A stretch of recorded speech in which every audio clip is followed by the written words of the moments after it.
Apa aja kami Tuhan, Kau sertai pelajaran kami dari awal hingga pada akhirnya Tuhan, Kau berkati juga hamba-Mu Pak Yesus akan mengajar kami, bela setiap yang diajarkan kepada kami Tuhan, boleh kami pahami dan boleh kami mengerti ya Tuhan. Terima kasih Tuhan, kami menyerahkan setiap waktu pelajaran kami ke dalam tangan kasih-Mu, dalam nama Tuhan Yesus, haleluya, amin. Amin. Lanjutkan ya, ini pelajaran terakhir ya buat kalian ya. Iya Ini Pak. Sabtu sudah semuanya, jadi akan saya selesaikan ajaran hermeneutika praktikal. Ya, saya mengajarkan secara praktis supaya Anda tidak perlu belajar teori-teori, langsung aja praktek. Seperti yang terakhir saudara semua sudah lakukan, menafsirkan ayat. Ya, dari latihan-latihan itu Anda tentunya sudah makin tajam feelingnya terhadap penafsiran ayatnya. Jadi kita lanjutkan pokok anggur yang kita sedang bahas. Setiap orang percaya harus nempel pada pokok anggur, yaitu Yesus, agar dapat hidup. Itu jelas sekali logika yang sangat sederhana ya. Kalau pokok anggur, kalau kita tidak nempel sebagai ranting, tidak nempel pada pokok anggur, otomatis kita tidak dapat hidup. Karena ranting hidup dari pokok anggur. Setiap dari pokok anggur itulah makanan-makanan diserap melalui akar-akarnya. Jadi ini gambaran akan kehidupan kekal yang hanya ada pada Yesus. Ya, jelas sekali ini satu alegoris, satu perumpamaan. Berarti berbuah dan sebagainya itu menunjukkan adanya satu kehidupan. Jangan lebih jauh lagi ditafsirkan ke hal-hal lahiriah bahwa orang yang berbuah adalah orang yang sukses dan sebagainya. Ya. Ini bicara tentang kehidupan kekal. Di luar Yesus tidak ada kehidupan garis miring keselamatan. Orang yang tidak mau nempel ke pokok anggur yang benar akan dibakar neraka itu. Ya. Jelasnya begitu ayat ini tafsirannya. Kata Yohanes 14, kata Yesus padanya, akulah jalan dan kebenaran dan hidup, tidak ada seorang pun yang datang kepada Bapa kalau tidak melalui aku. Ini selalu jadi bahan olok-olok dari kawan-kawan sebelah ya, bahwa kita dianggap orang yang paling sombong karena menyatakan bahwa satu-satunya jalan untuk hidup itu hanya melalui Yesus Kristus. Ya kita tidak perlu perdebatkan lah, mau percaya atau tidak ya, saudara, gampang sekali, sederhana sekali. Jangan pernah membela diri, membela ayat ini, tidak perlu ayat ini, tidak perlu dibela sama sekali. Kita cukup mempercayainya, selesai. Alasannya sederhana sekali, saudara. Satu-satunya orang yang pernah tahu surga, bahkan berasal dari surga, datang ke bumi lalu kembali lagi surga, hanya satu, dia yang tahu jalan. Saudara kalau belum pernah ke Los Angeles, saudara tidak bisa menunjukkan jalan ke Los Angeles pada orang lain. Ya, Anda belum pernah, Anda sendiri buta, Anda sendiri butuh tuntunan. Ya, dialah satu-satunya makhluk yang pernah selamanya lah hidup di surga, lalu datang ke bumi sementara 30-an tahun, lalu kembali ke surga. Ya tentu gampang sekali. Anak kecil juga tahu, dia satu-satunya yang tahu jalan. Oke, bagi yang sudah nempel ke pokok anggur yang benar, semua dibuatnya berbuah melalui firman-Nya. Jadi orang yang nempel atau tidak nempel ke pokok anggur kelihatan kok saudara. Dari buahnya, hidupnya, karakternya. Ya. Dan kalau sudah benar ya tidak ada yang dibuang atau dipotong atau dibakar. Ayat ini jangan pernah ditafsirkan orang yang Kristen yang tidak berbuah lalu oleh Tuhan dibuang, dipotong, lalu dibakar. Itu penafsiran yang keliru. Buah jangan selalu ditafsirkan secara material tapi rohani. Bahkan buah rohani yaitu buah roh yang lebih berharga di mata Tuhan. Atau di mata dunia memang betul berkat materi yang paling disukai orang. Benar ya? Jadi apa maksud ayat ini? Apakah orang yang tidak berbuah hidupnya akan dipotong? Gimana jawabnya? Apa sungguhnya arti kata dipotong? Kita sudah pelajari bersama ya. Kata dipotong dari bahasa Grekanya airo, yang menurut saya terjemahan terbaiknya berarti dipindahkan atau diangkat. Supaya apa? Dipindahkan dan diangkat supaya mendapat cahaya matahari yang cukup. Gambaran dari Allah sebagai sumber kehidupan. Ahli botani tahu bahwa ada tanaman yang tidak bisa bertumbuh dengan baik karena suasananya, lingkungannya, tanahnya, musimnya tidak cocok dia di situ. Jadi bukan salah dia gitu ya. Sebagai tukang kebun mereka harus memindahkan ke tempat yang lebih cocok. Oke, jadi ini akhir pelajaran kita. Pelajaran hermeneutika yang kita dapatkan dari studi kasus ini adalah penelitian bahasa asli penting sekali. Ya, jadi setiap kali mau menafsirkan ayat, apalagi ayat yang sulit dan kelihatannya membingungkan, kita harus cari bahasa aslinya. Siapa tahu ada salah terjemahan. Ya, karena kesalahan terjemahan dapat selalu terjadi. Jangan jadi orang yang fanatik sekali mengatakan Alkitab tidak mungkin salah. Itu bahaya. Alkitab begini, bukan Alkitab tidak mungkin salah. Mungkin, saudara. Yang tidak mungkin salah itu firman Tuhan. Firman Tuhan tidak mungkin salah, mutlak benar. Tetapi Alkitab bisa salah. Salah satunya terjemahannya salah. Oke? Jadi hanya orang yang fanatik tapi gagal paham sebenarnya. Tidak bisa membedakan antara firman Tuhan, kebenaran sejati itu adalah firman Tuhan. Alkitab belum tentu, karena sekali lagi tadi Alkitab buatan manusia, terjemahan manusia, ya. Asal utamanya ada di terjemahan. Oke, jadi itu risikonya menafsirkan kalau hanya dari bahasa Indonesia yang saudara kenal. Ada risiko salah tafsir yang besar. Tapi lagi kita memilih terjemahan daripada tidak menerjemahkan.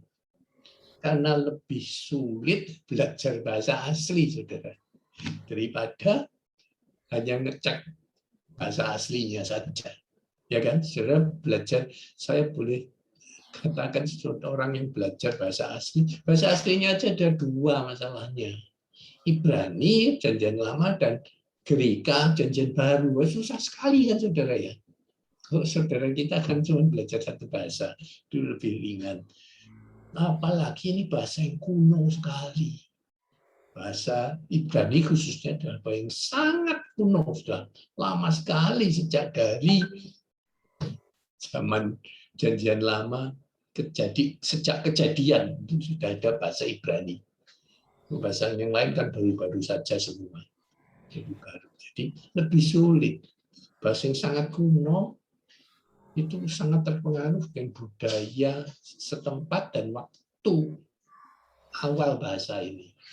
Jadi kita ngerti pun bahasa Ibrani yang sekarang belum tentu dapat mendalami bahasa Ibrani yang dipakai oleh penulis-penulis zaman Perjanjian Lama.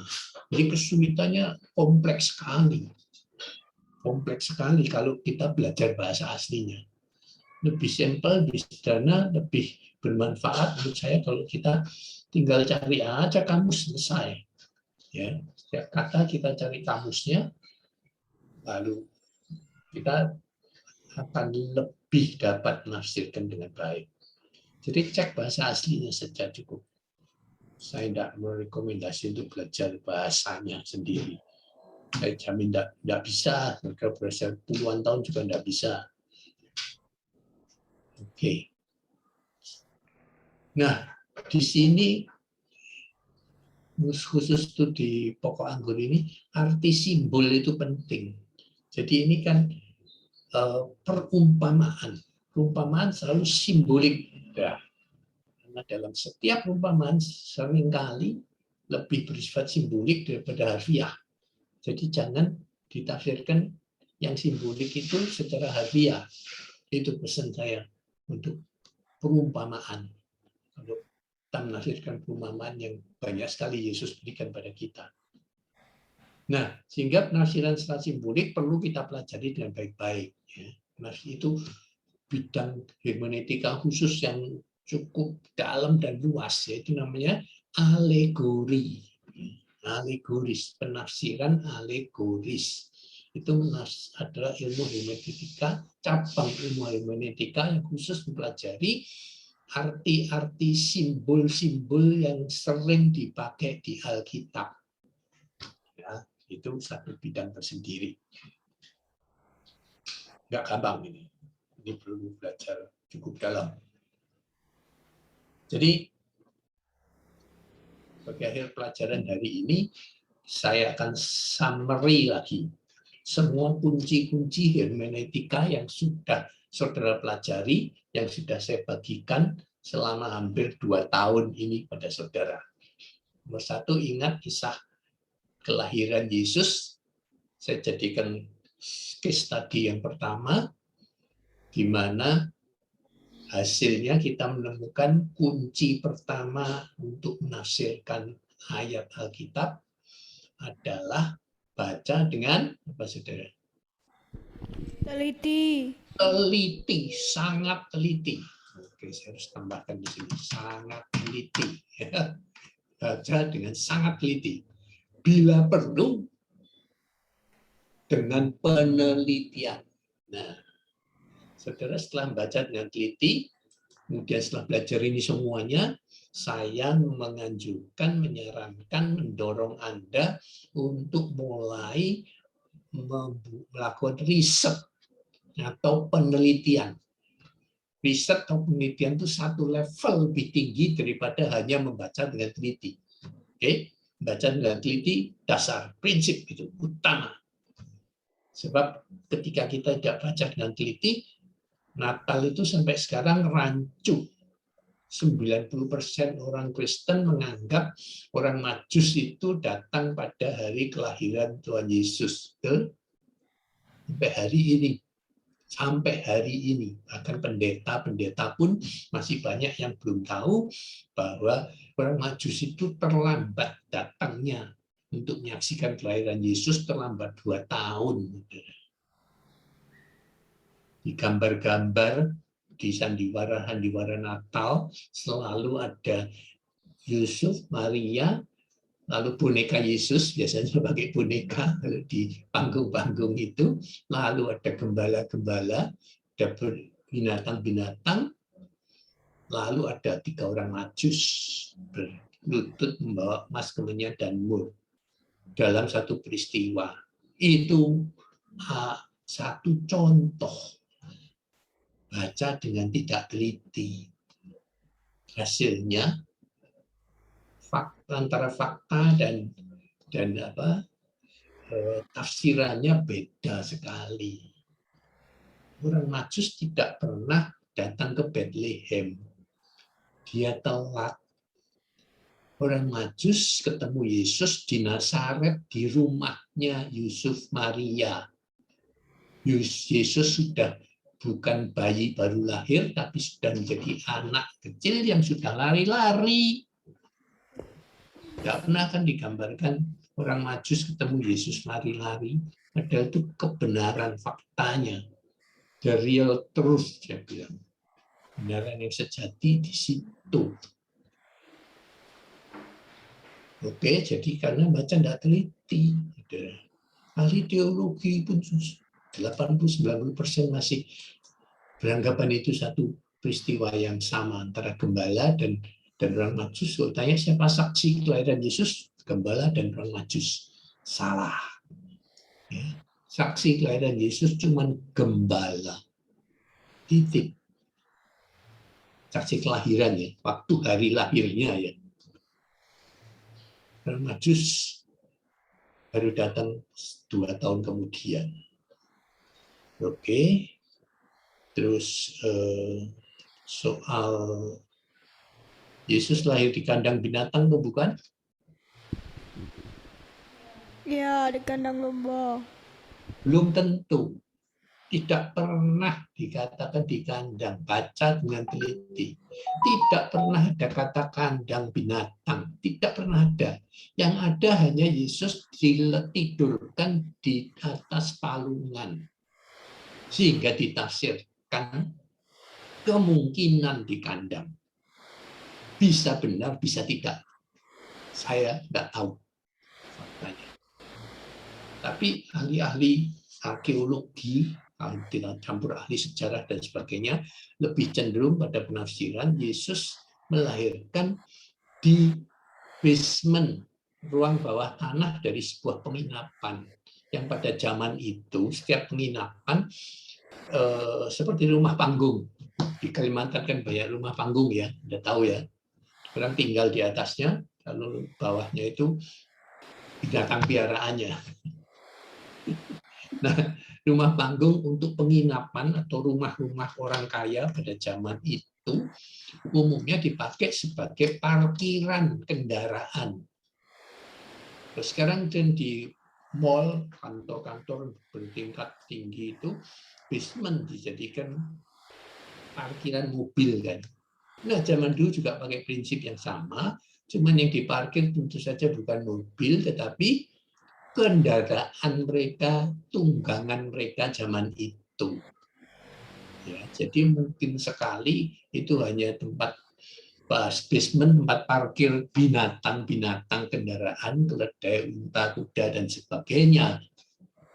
Sehingga kalau ada palungan di situ juga sangat masuk akal. Tapi belum tentu, saya belum tentu di kandang. Baca dengan teliti.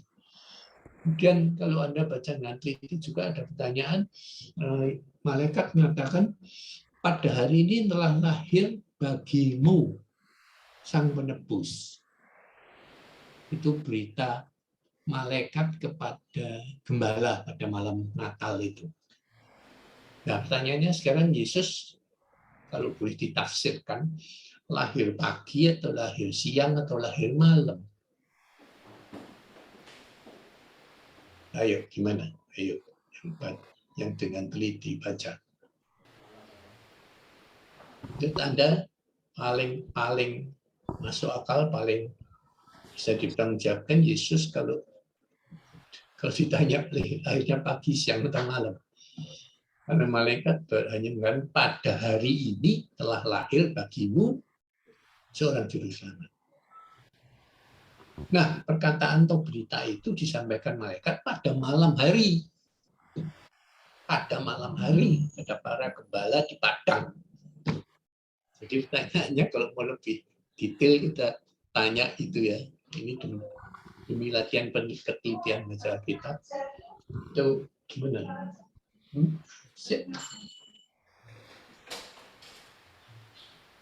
Bentar ya, bentar ada orang. Kenapa?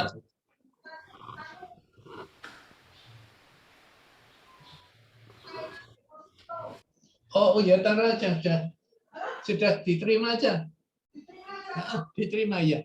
Thank you ya, Andi ya.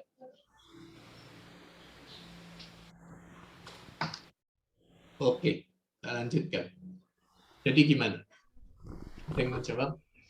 Pagi mungkin, Pak. Pagi mungkin. Apa dasarnya? Logikanya apa? Kan malaikat ngabarkannya kan malam. Ya. Jadi mungkin sepanjang jalan mereka berjalan tuh sampai pagi mungkin. Oke. Saya bisa pastikan itu malam penafsirannya malam. Kenapa? Kita harus kembali pada jam perubahan hari menurut adat istiadat Yahudi. Gantian hari jam berapa menurut adat istiadat Yahudi? Jamnya orang Yahudi yang sampai sekarang tidak berubah. Tahu nggak? Orang Yahudi itu harinya, jamnya dimulai jam 6 sore. Jadi kalau sudah jam 6 sore, misalkan ini nanti Rabu jam 6 sore, itu sudah berganti hari. Beda dengan kita, yang pergantian harinya pada jam 12 malam. Oke? Itu Yahudi begitu jamnya. Ingat, pada saat Yesus meninggal, jam 3 siang, lalu mereka buru-buru semua, Yusuf dari Arimatea, mengusung mayatnya Yesus supaya cepat-cepat dikuburkan karena mereka takut jam 6 itu kan hari Sabat itu kan Jumat ya, Yesus mati Jumat siang.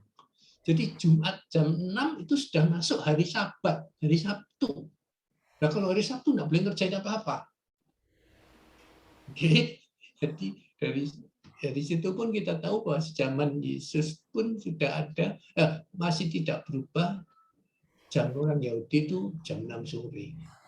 Udah pindah hari. Berarti kalau malam hari malaikat berkata, pada hari ini telah lahir bagimu, maka ya pasti di atas jam 6 sore. Benar nggak? Kalau di jam 6 sore berarti malaikat harus mengatakan, kemarin telah lahir bagimu seorang juru selamat. Di sini punya ketelitian. Nanti ya sekarang ya. Iya, Contohnya Pak. itu kelahiran Yesus. Jam 6 sore, jadi malam harinya malaikat kata pada hari ini. Jadi ini berarti sudah pasti lewat dari jam 6. Ya, kalau sebelum jam 6 berarti kemarin itu. Oke. Nah, tentang penelitian, riset, saudara sudah saya latih akhir-akhir ini, Google, buka Google, buka pendapat-pendapat penafsir-penafsir teolog-teolog terkemuka yang sudah menyelidiki secara mendalam sekali. Tidak apa-apa dengar pendapat mereka, cuman jangan copy paste, itu keterlaluan itu kalau copy paste. Ingat, pendeta yang paling terkenal di dunia, saya anggap paling terkenal dunia lah mungkin, Benny Hinn, itu ngaku bahwa dia selama ini khotbahnya cuma copy paste dari pendahulu dia, guru rohani dia. Dia tidak pernah menyiapkan khotbah sendiri berarti. Cuma copy paste. Menyedihkan sekali. Tapi dengan karismanya dia luar biasa, dia memang dipakai Tuhan luar biasa.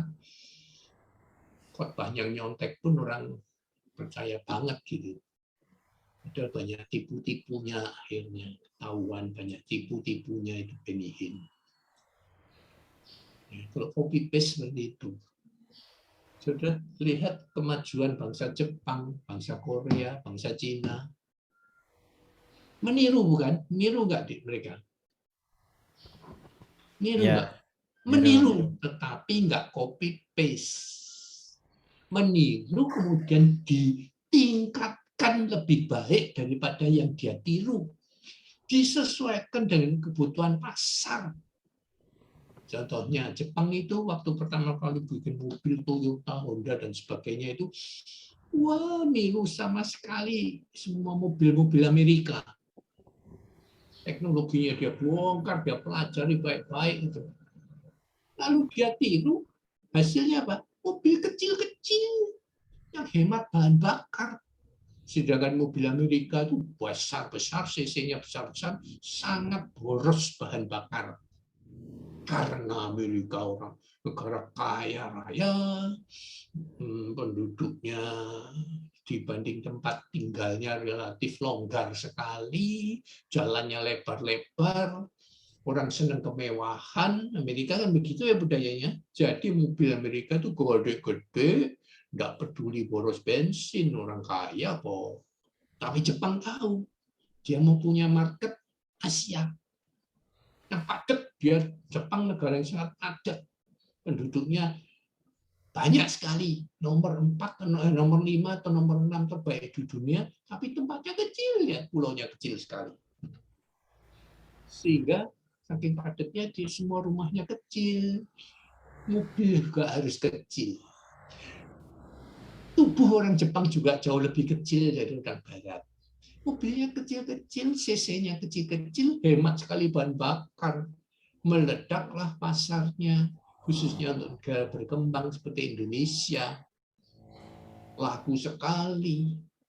Hari ini mobil Toyota sudah mengalahkan semua penjualan mobil Amerika. Ada yang laku. Mobil Amerika hanya laku di negara saya sendiri, di luar nggak laku. Terlalu boros, terlalu mewah, terlalu besar. Terlalu segala-galanya. Itu namanya meniru yang cerdas dan cerdik sekali. Nah, setelah Jepang sukses dengan Toyota, Honda dan sebagainya, mulailah di belakang melakukan peniruan kembali sejarah berulang. Korea dan Cina sekarang meniru jejaknya Jepang, yang sangat mungkin nanti akan tergilas juga akhirnya Jepang, mungkin ya. Produk-produknya muncul mobil, semua produk elektronik juga ditiru semua.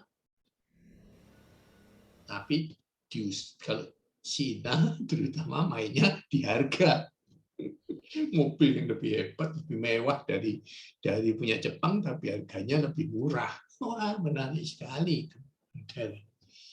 Jadi kalau niru boleh, benchmarking itu bahasa manajemennya, benchmarking. Orang yang sukses kita perlu cari tahu, kita teliti apa kuncinya.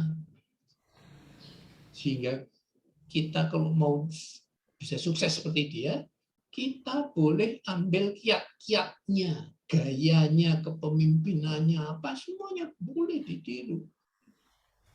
Tapi jangan plek-plekan copy paste sama seperti fotokopi.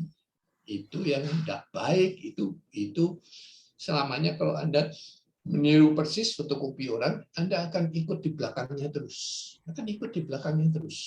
Kalau Anda mencontoh lalu meningkatkan, memperbaiki, Anda bisa nyalip di depan. Ya, sebagai pengkhotbah misalkan saudara nanti, saudara kepingin khotbah seperti Gilbert Lumoindong, boleh nggak? Yang boleh bilang paling terkenal se-Indonesia sekarang ini, salah satunya, boleh nggak niru Gilbert Lumoindong? Boleh. Boleh, tetapi sekali lagi saya, tetapi tidak bisa semua orang meniru Gilbert. Itu gaya khas dia, pribadi, unik, spesifik.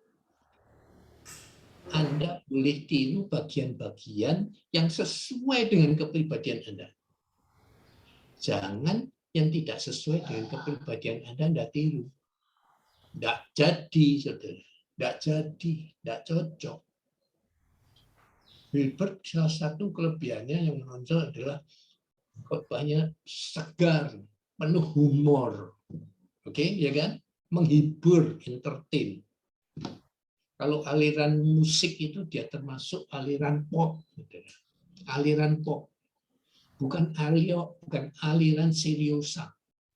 Kalau Pak Stephen Tong itu aliran seriosa banget.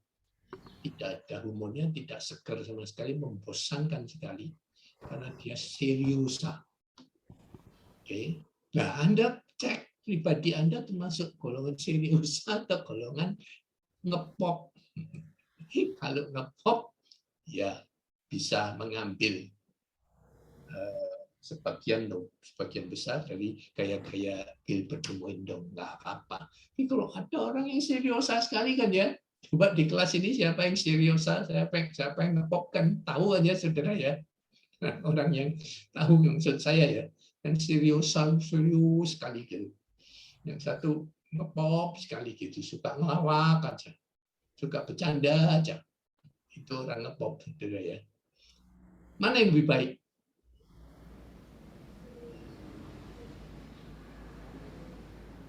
Ayo. Yang ngepop apa yang serius? Yang pop.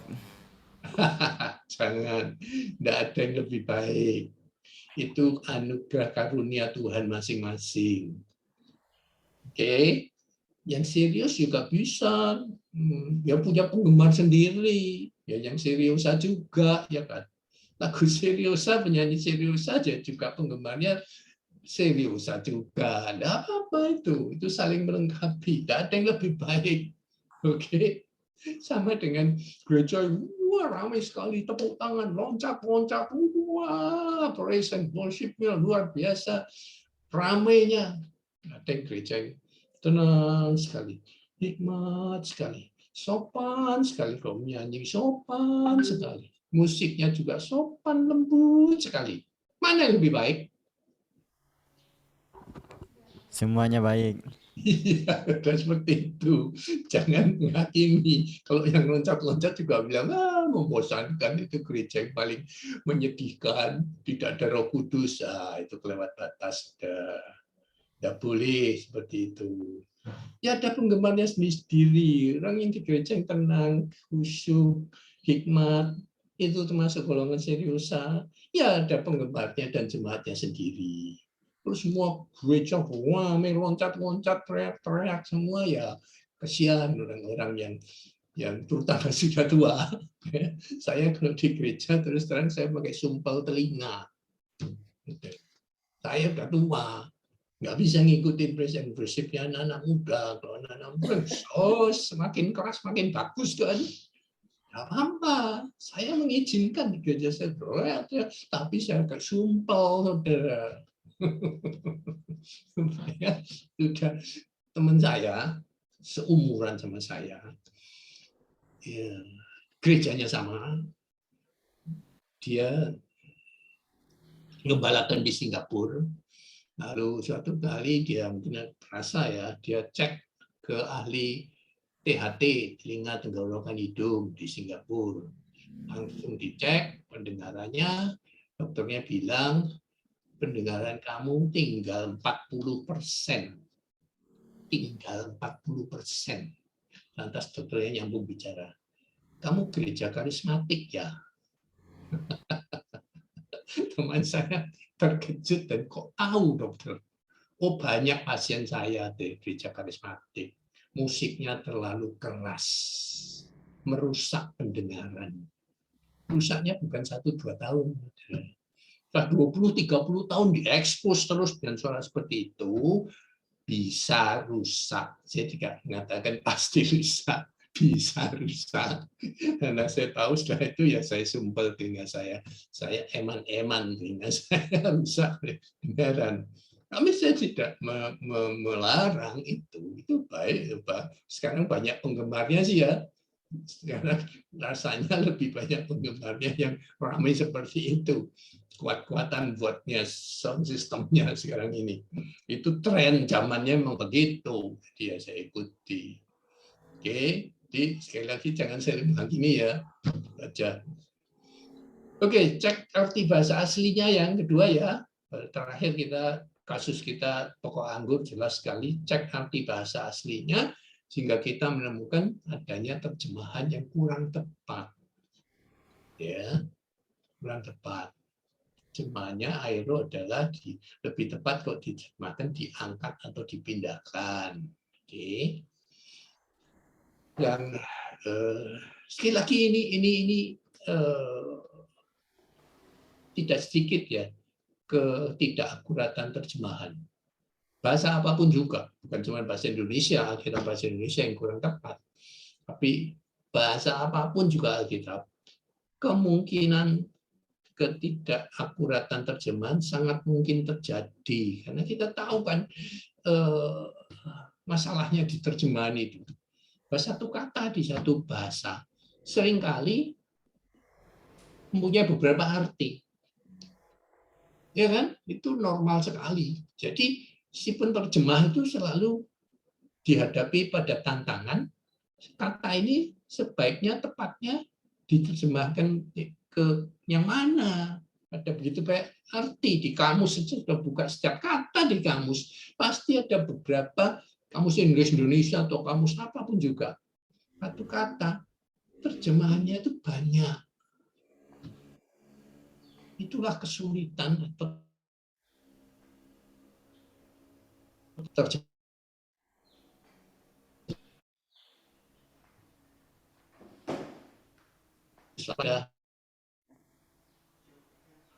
Ada itu enggak, tetapi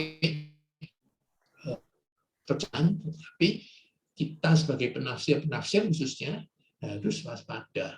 Cek bahasa asli, paling tidak cek bahasa Inggris, paling sedikit ya, karena cek bahasa Inggris lebih mudah karena kita versi Alkitab bahasa Inggris lebih mudah kita temukan dan sebagian kita mungkin lebih familiar ke bahasa Inggris, paling sedikit itu. Oke. Tapi kalau perlu dan kalau bisa cek sampai ke bahasa aslinya. Atau juga di Indonesia, bahasa Indonesia pun sekarang sudah ada terjemahan lama, terjemahan bahasa Indonesia sehari-hari, dipakai saja, dilihat saja. Terjemahan yang lainnya, versi lainnya gimana. Supaya kita memiliki penafsiran yang lebih akurat. Ya, sebab setiap penerjemahan ada kelemahan dan ada kekuatannya masing-masing. Yang ketiga, jangan selalu lupa dengan konteks. Konteks adalah kata kunci, salah satu kata kunci yang penting dalam hermeneutika. Konteks perikop. Yang pertama ya, kalau mau menafsirkan satu ayat, jangan hanya berkutat di ayat itu saja. Tapi baca seluruh perikopnya. Ayat-ayat sebelumnya dan ayat-ayat sesudahnya. Kalau masih lebih kita mau tahu lebih luas lagi, kita baca seluruh pasalnya. Kalau perlu seluruh kitabnya. Kitab ini, pengarang ini, misalkan Yeremia, itu seluruh kitabnya, apa sih intinya dia? Intinya memberikan penguatan kepada orang-orang Israel yang sedang dalam pembuangan. Itu kan inti dari kitab Nabi Yeremia, misalkan. Dan banyak menjuluki Nabi Yeremia adalah Nabi yang sedih. Banyak sedihnya. Ceritanya banyak sedihnya. Ayat-ayatnya banyak sedihnya. Pribadi yang melankolis lah. Suka sedih. Karena memang dia di zaman, konteksnya di zaman dalam pembuangan. Jadi kita harus ngerti latar belakang psikologis kan itu. Itu latar belakang psikologis. Jika di daerah dia menuliskan ayat-ayatnya dengan beban psikologis seperti itu. Karena kita tahu penulis-penulis Alkitab itu adalah gabungan dari ilham Roh Kudus dan si penulis sendiri. Itu indahnya Alkitab kita. Karena Allah mengizinkan kepribadian penulis masuk di dalam penulisannya. Allah tidak membuat penulis Alkitab seperti robot. Kalau seperti robot tinggal sudah dia dapat ilham sepenuhnya ngerti dituliskan saja semua menurut yang dia dengar dari Roh Kudus. Yang agama lain umumnya begitu katanya. Aku saya dapat pewahyuan ilahi lalu saya tuliskan semua apa adanya. Alkitab kita tidak seperti itu. Allah sungguh menghargai penulis Alkitab. Karena itu dia pilih orang-orang yang tepat. Dengan kepribadiannya boleh masuk. Kita baca surat-surat Paulus, jelas sekali kepribadian Paulus kuat sekali tercermin di semua surat-suratnya. Bagian Petrus muncul di surat-suratnya. Bagian Yohanes muncul di semua Injil dan surat-suratnya. Jelas sekali itu beda satu dengan yang lain. Nuansanya, kepribadiannya, keunikannya itu muncul. Itu Tuhan izinkan. Gitu juga nanti dengan khotbah Anda. Antara Roh Kudus dengan kepribadian Anda itu gabungan menjadi khotbah Anda, pengajaran Anda di depan jemaat. Saudara bukan robot. Ya. Saya tidak setuju dengan kita hanya mengkhotbahkan dari Roh Kudus saja. Bukan dari Roh Kudus tidak boleh kita khotbahkan. Ekstrem-ekstrem begitu, saudara. Pikiran pribadi saudara boleh masuk dengan seizin Roh Kudus. Kalau Anda sudah blend, terikat menjadi satu, engkau di dalam Yesus dan Yesus di dalam engkau, itulah diri Anda. Gabungan saudara. Tuhan Yesus, Tuhan kita tidak membuat kita jadi robot. Robot itu, tahu ya, sepenuhnya disetel menurut pembuatnya. Dia tidak punya kepribadian. Ya kan? Robot tidak punya kepribadian dong. Nah, kita punya kepribadian manusia. Tuhan sangat menghargai kepribadian manusia dengan segala talentanya yang Dia berikan juga. Nanti saya kirim ini semua PowerPoint-nya ya. Yang berikutnya jangan pakai ilmu cocokologi ini, aduh sampai sedih kok. Pendeta suka cocokologi, otak-atik asal cocok dan asal menarik, dan asal sensasional. Salah satu contoh yang saya paling terganggu adalah di Alkitab ada 365 ayat yang mengatakan jangan takut. Waduh. Lalu dia teruskan penafsirannya. Jadi Allah menyediakan pada kita setiap hari satu ayat jangan takut. Supaya sepanjang tahun kita tidak takut. Wah, kelihatannya bagus sekali. Hebat ya, hebat sekali. Itu ilmu cocokologi. Saudara boleh cek di Alkitab manapun juga. Pertama-tama setiap versi Alkitab lain, saudara. Dan saya tidak yakin ada Alkitab yang kata jangan takutnya ada 365 ayat. Saya sudah cek berulang kali. Tidak ada, saudara. Ada yang cuma 100, 200, ada yang ratusan. Dan angka bukan satu angka yang 365 bukan satu angka yang ajaib itu loh, saudara. Itu kan diajaib-ajaibkan. Ini saya sebut ilmu klinik. Ilmu klinik senang angka-angka dicocok-cocokkan kan. Jangan cocokologi. Dulu komputer pernah dicocok-cocokkan. Komputer. Nah, masih bahasa asli Inggris komputer. C itu 3, O itu apa? Terus dijumlahkan, terus jumlahnya 666. Corona juga gitu, jadi 666. Jadi komputer tuh antikris, jadi corona tuh antikris. Gitu-gitu loh. Yang berbahaya. Orang senang dengar, tapi orang Indonesia juga mistik.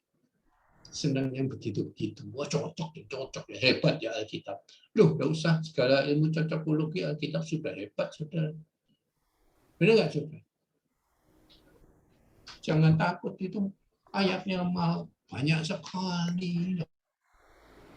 Sekali ya sedikit kekuatan Tuhan. Kalau tahun Kabisat saja sudah kekurangan 1 hari. Kita tanggal 29 Februari bisa sedih, bisa ketakutan. Karena ayatnya habis. Yang ke 366 tidak ada. Ya kan, Kabisat kan harinya 366 kan ya. Aduh, gitu-gitu. Nah, yang berikutnya ingat tidak selalu ada kata tafsiran final. Data informasi di Alkitab seringkali cukup terbatas, sehingga seringkali tidak final. Dan kalau tidak final masih terjadi perdebatan, ada kubu ini, ada kubu itu. Oke saja, baik-baik saja. Jangan fanatik mengatakan yang lain penafsirannya itu sesat. Itu saja pesan saya.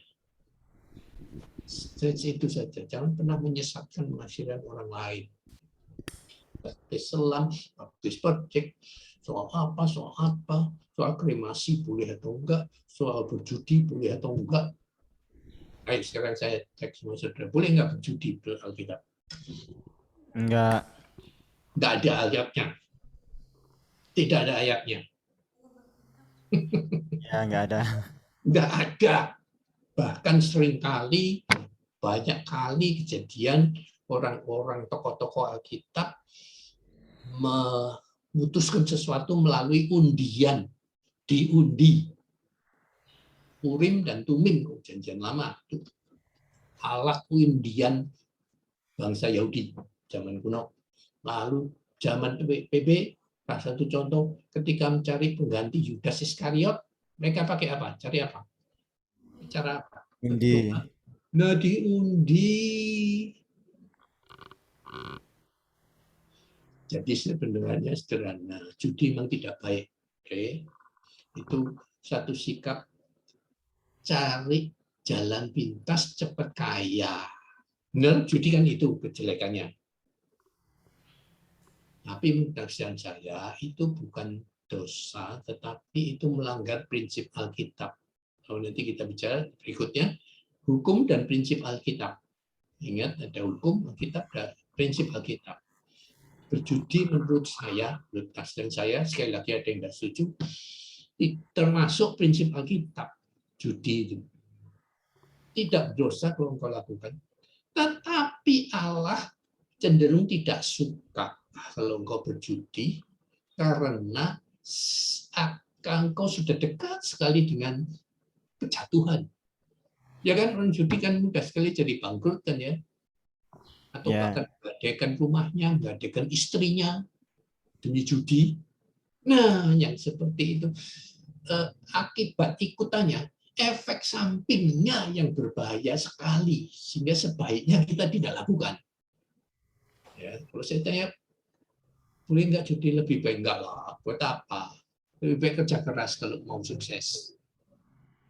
Ya, tentu saja saya tidak setuju judi, tetapi kalau engkau terjudi sekali-sekali itu iseng apa dan sebagainya, tidak dosa. Jangan terlalu radikal. Ini orang radikal bilang dosa, jelas dosa, masuk neraka orang judi. Jangan radikal seperti itu, nggak tepat itu. Itu prinsip Alkitab. Seorang Kristen susah sekali membedakan antara hukum Alkitab dan prinsip Alkitab. Kalau hukum memang dilanggar, berdosa. Titik, selesai. Tapi itu pun juga kalau berdosa, ya biasa orang Kristen semua bisa jatuh dalam dosa enggak? Roh bisa. Yang jadi masalah bukan jatuhnya dalam dosa. Yang jadi masalah buat orang Kristen adalah setelah berdosa, apakah engkau mau bertobat kembali, menyesal dan minta ampun. Itu saja. Kalau engkau lakukan, selesai. Tuhan maha pengampun. Berikutnya saya cepat habiskan ini. Itu saya sudah habis. Teologi dispensasi. Ingat banyak perjanjian lama yang sudah kita sebut teologi dispensasi. Ya, misalkan sudah makan babi, dilarang keras makan babi di Alkitab perjanjian lama. Harus sunat oleh perjanjian lama. Tapi kita sudah tidak lakukan kan itu. Sekarang perjanjian baru. Ya kan? Anda makan babi kan? Ya. Anda tidak disunatkan, tidak wajib maksudnya. Itu namanya teologi dispensasi. Sudah ada perubahan, pasangan anugerah dan sebagainya. Pisahkan adat dan teologi. Ya. Contohnya kremasi. Kremasi itu adalah adat orang Yahudi. Tidak ada hubungan sama teologi. Teologi Alkitab tidak ada larangan kremasi sama sekali. Hanya itu merupakan adat biasa orang Yahudi semua dikubur, tidak mengenal kremasi. Jadi jangan dijadikan doktrin orang Kristen tidak boleh dikremasi. Salah lagi. Itu mencampur adukan adat dengan teologi. Harus pisah. Pada zamannya Tuhan Yesus juga hari Sabat sudah jadi adat orang Yahudi. Sehingga mereka menghardik Yesus ketika Yesus menyembuhkan orang pada hari Sabat. Itu lagi-lagi campur. Teologi keseimbangan. Contoh yang paling klasik, teologi kemakmuran adalah kelemahannya di keseimbangan. Mereka hanya menekankan orang Kristen pasti diberkati Tuhan, tidak akan pernah susah, akan kaya, akan sehat, akan terima mujizat setiap hari. Tidak seimbang itu, saudara. Kebanyakan ayat Alkitab orang Kristen harus menderita, ikut salib, ikut Yesus dan sebagainya. Tidak seimbang. Bukannya salah total ya, sekali lagi mereka tidak mengerti teologi keseimbangan. Perbedaan doktrin adalah wajar. Ya. Jadi setiap kali doktrin adalah penafsiran ya, hasil penafsiran di Alkitab muncullah doktrin. Misalkan doktrin sola gratia. Di doktrin sola gratia semua setuju bahwa kita selamat karena iman. Tapi ada yang perbedaannya, doktrinnya adalah yang satu percaya sekali selamat akan selamat untuk selama-lamanya, tidak mungkin hilang keselamatan. Yang satu mengatakan mungkin saja hilang. Kalau pada hari-hari terakhirnya dia mau jatuh dalam dosa dan dia tidak mau bertobat kembali, dia hilang keselamatannya. Itu perbedaan doktrin. Penafsiran lambang secara alegorik. Jadi saya sudah singgung, jadi perlu belajar khusus ini. Lalu logika teologi. Penafsiran bersifat spekulatif diperbolehkan, khususnya untuk kasus-kasus nubuatan yang belum terjadi, atau bila informasi di Alkitab tidak cukup lengkap. Tetap dengan logika teologi. Logika teologi hanya Anda dapatkan kalau Anda sering menafsirkan Alkitab, makin sering, makin banyak Anda menafsirkan Alkitab, semakin tajam logika teologi Anda. Oke, konfirmasikan dengan ayat-ayat di tempat lain. Masih belum stabil, penafsirannya masih belum fix, tetap maka ada ayat pendukung yang lain yang kita harus cari. Terakhir, tafsir PL dan BB berbeda. Oke, waktu saya sudah habis. Saya akan berdoa buat saudara sekarang. Ya, Tuhan Yesus memberkati saudara semua. Selamat melayani, saya katakan di ladang Tuhan yang sudah menguning. Saya akan berdoa buat saudara pagi hari ini. Tuhan Yesus, kami mengucap syukur, terima kasih untuk kelas terakhir dari siswa di BISOM pada hari ini, 24 November tahun 2021.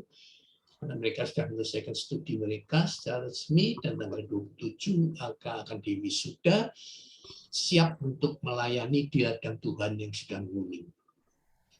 Akhir studi wisuda ini kami tahu semua dan percaya bukan akhir dari perjalanan kami, tetapi bahkan merupakan awal dari perjalanan pelayanan dari anak-anakmu yang kau sudah panggil dan pilih secara khusus. Engkau dipanggil dan pilih secara khusus oleh Tuhan sendiri. Bukan engkau yang memilih pelayanan ini. Ingat itu dan percaya bahwa engkau dipilih oleh Tuhan dan dipanggil oleh Tuhan. Dan engkau meresponinya. Karena itu saya berdoakan engkau tetap taat dan setia. Karena perjalanan pelayanan adalah seperti lari maraton. Suatu perjalanan yang panjang dan melelahkan. Kan banyak tantangan dan saudara sering akan ingin menyerah di tengah jalan karena memang bebannya berat sekali di pelayanan. Karena itu hamba-Mu berdoa agar Engkau sendiri Tuhan Yesus yang memberikan kekuatan kepada mereka, seperti Engkau meneguhkan dan menguatkan Yosua ketika mau masuk ke tanah janjian. Saya perkatakan kepada setiap dari saudara hari ini yang mendengar dari Zoom, kuatkanlah dan teguhkanlah hatimu. Sekali lagi saya katakan, kuatkanlah dan teguhkanlah hatimu. Dan untuk ketiga kalinya saya berkatakan, kuatkanlah dan teguhkanlah hatimu. Karena engkau seperti Yosua akan memimpin umatmu memasuki tanah perjanjian. Dan seperti engkau ketahui ketika engkau masuk tanah perjanjian seperti Yosua, itu semuanya dilaksanakan melalui pertempuran, peperangan demi peperangan. Setiap jengkal tanah perjanjian yang kau akan duduki itu dari darah dan keringatmu. Semua penuh perjuangan. Bahkan sampai Yosua mati di usianya ke-110. Pendudukan tanah perjanjian masih belum selesai. Pendudukan tanah perjanjian tidak pernah selesai. Bahkan sampai hari ini bangsa Israel masih terus berperang untuk memenangkan tanah perjanjian yang Tuhan sudah berikan dengan sumpah pada mereka. Gitu juga engkau. Perjuangan dan pelayanan di ladang Tuhan tidak akan pernah selesai. Engkau akan berperang setiap hari. Karena itu sekali lagi Tuhan perlu sekali memberikan peneguhan dan kekuatan padamu. Dan hari ini engkau sudah menerima impartasi, peneguhan dan penguatan daripada Tuhan Yesus Kristus sendiri. Sekali lagi dalam nama Tuhan Yesus Kristus, aku katakan padamu, teguhkanlah dan kuatkanlah hatimu. Dan masukilah tanah perjanjian dengan penguatan daripada Tuhan Yesus Kristus sendiri. Karena Tuhan Yesus dan firman-Nya mengatakan, di atas batu karang ini aku mendirikan gerejaku, dan alam maut tidak akan sanggup menghancurkan gerejaku ini. Tuhan akan menyertai engkau sampai akhir zaman. Immanuel, di dalam nama Tuhan Yesus kami sudah berdoa ucap syukur. Amin.